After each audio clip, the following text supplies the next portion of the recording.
Hey, this is Demitri with the Demitri team. And we had reached out to you, obviously, and told you that we'd like to help you get your house sold. We do have rental buyers that are paying cash, and we can look at getting your house sold. Now, what I wanted to walk you through is a lot of people go, "Oh, well, I had my house listed for 610,000. I want 610,000." Well, the question is, will that 610,000 work for my rental buyer? The likelihood is it may not, it may. Most of the time it doesn't. And I want to explain why so that we can easily take a look. So this is what goes on. My rental, my investor who's looking for rental property, to add to their portfolio, well, they need to be able to get a return, and their return needs to be at 9.5% or better. And why is that the case? Because they've got cash, and 99% of the time they'll go buy a house with cash. At some point, they'll take the homes that they bought with cash, they'll go back and refinance those.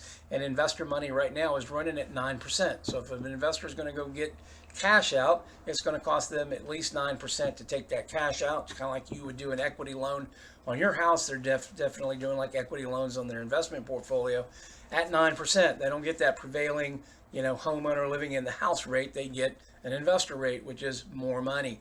All right, so let's just walk this through. Oh, one other thing I want to tell you, taxes. A lot of people don't realize your taxes aren't what you're paying. You're paying $2,000, $3,000, $5,000 in taxes.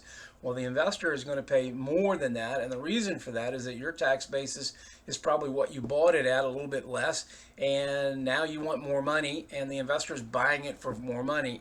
So you might be paying $3,000, and the investor, because they bought it, might end up paying $12,000. That's a big difference. All right, so let's just kind of walk through this a little bit. Let's say that your house is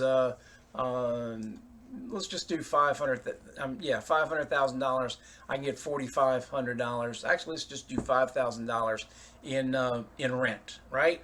Okay, so first let's take the taxes because I got an idea for that. So if I'm going to spend 500,000, okay, and I go times 0.02, that's 2%. So my taxes are going to be 10 grand. It's just an easy math way. Palm Beach County, for the most part, if you take 2% time of the purchase, you're really close to what your taxes are going to be. All right, so we got that. 10 grand in taxes. Already got a typical idea of what HOA and what insurance is going to go. So let's do it this way. You have a $5,000 a month. We can get $5,000 a month rent. Excuse me, we're going to multiply that times 12 because we want to get an annual. We are going to subtract from that our taxes, $10,000. We're going to subtract from that our insurance, $4,500 for the year. And we're going to assume no HOA in this case. And we are going to get an equals. So we're going to make $45,500. Now that's gross income. Now I want to know what my return is. So I'm going to take that. I'm going to divide it by 500,000. It says my return is 0.091. Okay, so I got a 9% or better return. Okay, this house would work. So if we could do that, then this house would work. Question is, would I get $5,000? And obviously we're going to do comps to figure that all out and all that good thing. But I wanted to run you through what we do on the back end to decide whether this is going to work for our investment buyer and what they're definitely going to do to look at it. And they're going to look at more things, but this is the first start so that you understand whether we're in the ballpark or not. All right, I hope that helped. I look forward to talking to you soon.